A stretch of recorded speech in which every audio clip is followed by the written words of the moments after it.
जब वैज्ञानिकों ने अमरनाथ की गुफा में लगाए सीसीटीवी कैमरे, उसके बाद जो भी हुआ उसे देखकर आपके पसीने छूट जाएंगे।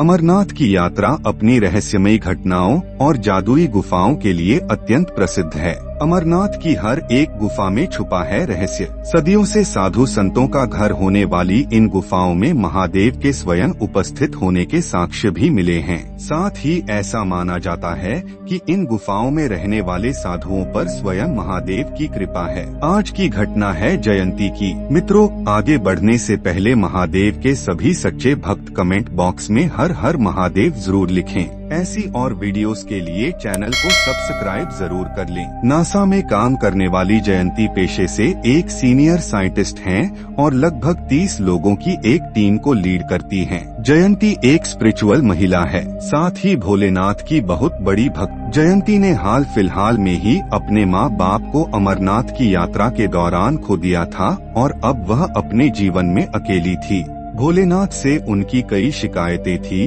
कि आखिर जयंती की भक्ति में ऐसी क्या कमी रह गई कि उन्होंने उसके माँ बाप को छीन लिया।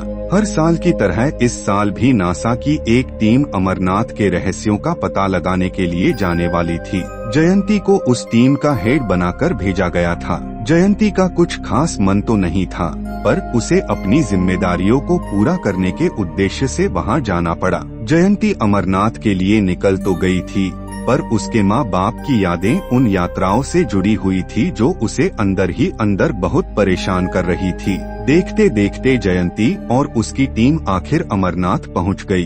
अमरनाथ पहुँचते ही जयंती की मुलाकात एक साधु से मिली। जयंती को देखकर साधु ने जयंती से कहा वो अमरनाथ आकर किसी प्रकार की चिंता न करें, उसे उसकी कोई भी चीज वापस मिल जाएगी। जयंती को साधु की बात कुछ खास समझ नहीं आई और वह आगे बढ़कर अपने रिसर्च में लग गई। कई साधुओं और मंदिरों में बात करने के बाद उसे पता चला कि वो अपने रिसर्च के लिए किसी कैमरा या फिर कोई भी डिजिटल सामानों का इस्तेमाल नहीं कर सकती है। जयंती के सामने यह बड़ी चुनौती थी, क्योंकि कोई भी रिसर्च वर्क बिना साक्ष्य के अधूरा है। जयंती ने तय किया कि वह खुद बिना अपनी टीम के अकेले ही अमरनाथ के रहस्यों का पता लगाएगी। जयंती ने छुप छुपाते बड़ी चालाकी के साथ अमरनाथ की गुफा में एक सीसीटीवी कैमरे को स्थापित कर दिया और पूरी रात होने वाली घटनाओं को अपने डिवाइस पर देखने लगी।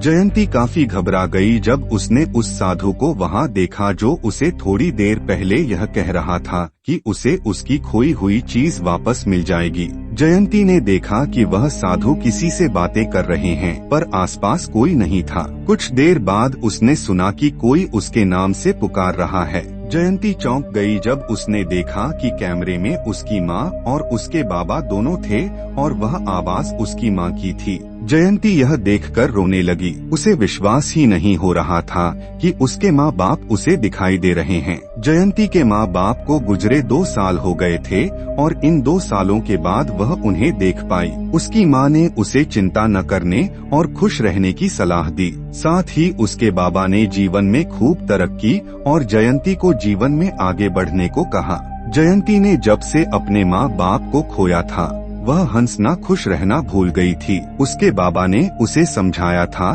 कि जीवन में खुश रहना कितना जरूरी है। इन सभी के बीच अचानक जयंती द्वारा लगाया हुआ सीसीटीवी कैमरा बंद हो जाता है। जयंती दौड़ते हुए उस गुफा के पास पहुंची। उसने देखा कि वही साधु बाहर बैठकर ध्यान कर रहे थे। उनसे ही जयंती ने अपने माँ बाप के बारे में पूछा तो साधु ने मुस्कुराकर कहा कि मैंने तुमसे कहा था कि तुम्हें तुम्हारी खोई हुई चीज मिल जाएगी। फिर साधु ने जयंती को समझाया जिन्हें उसने अपने कैमरे में देखा था वह कोई और नहीं स्वयं महादेव इन अमरनाथ गुफा में उनका अस्तित्व है और आज भी तुम्हारे माँ बाप के रूप में महादेव ने तुम्हें दर्शन दिए हैं। नासा के सभी वैज्ञानिकों ने जब वीडियो देखा तो उन्हें भी भरोसा हो गया कि महादेव की कृपा सच में इस धरती में लोगों में बनी हुई है। दूसरी मित्रों, कैसी लगी हमें कमेंट में जरूर बताइएगा। वीडियो पसंद आए तो लाइक करिए व शेयर कर वापस सब्सक्राइब करना मत भूलिएगा।